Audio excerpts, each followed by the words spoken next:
আসসালামু আলাইকুম everyone, welcome back to my channel.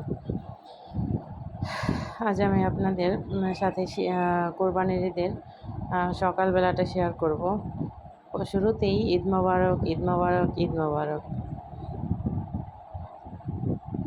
দেখুন, আমার ছেলে ও আমার বাবা সকালবেলা সুন্দর করে গোসল করে রেডি হয়ে নামাজে যাচ্ছেন।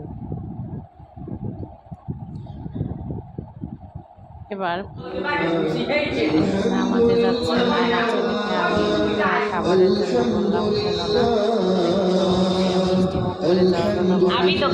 করা হয়েছে আমার মায়ের হাতে সেমাই, অনেক সুস্বাদু। খাওয়ার কথা বললাম, না খেয়ে চলে গেল।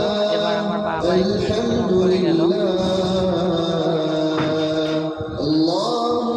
খেয়ে তারপর আমার বাবা চলে গেল নামাজে। আমার ছেলে আর আমার বাবা একসাথে নামাজে গেল। দেখুন, তারপর গেটটা লাগিয়ে দিয়ে গেল। এবার আমার ছেলে ফিরে আসলো নামাজ পড়ে। এখন একটু সেমাই, একটু পিঠা খাওয়ার জন্য বলছিলাম, খাবে না খাবে না, তারপর একটু খেলো।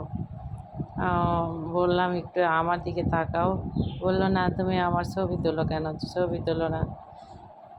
তারপরে একটু ভিডিও করে নিলাম। ও খাচ্ছে, ওর খাবার খাওয়া দেখতে আমার ভালো লাগে। আমি খুব খাবার খাওয়াতে খুব পছন্দ করি। আমার ছেলেদেরকে আমি এখনও খাবার খাইয়ে দিই। দেখুন, ঈদের দিনের সকালবেলাটা সবার এভাবেই কাটে। একটু মিষ্টি মুখ করে নামাজ আদায় করে তারপরে ঈদের দিনটা শুরু হয়।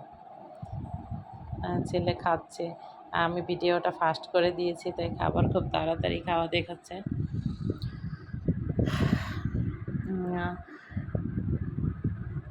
এবার ও সেমাই খাওয়া শেষ করে এখন আবার টিভি দেখতে বসে গেল। ও এবং আমার ছোট ছেলে, আমার দাদি টিভি দেখতে বসছে, আর আমার আম্মু রুটি বানানোর জন্য চালের গুঁড়া সেদ্ধ করছে। চালের গুঁড়া কোরবানির ঈদে চালের আটার রুটি খেতে খুব সুস্বাদু মাংস দিয়ে, তাই এই খাবারটা অনেক আমাদের এলাকার অনেকেরই অনেক পছন্দের।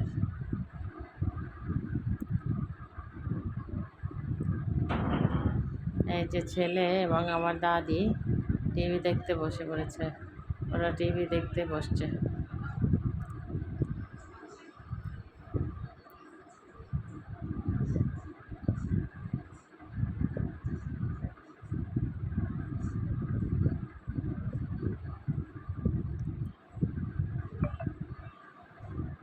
সবাই ভালো থাকবেন, সুস্থ থাকবেন।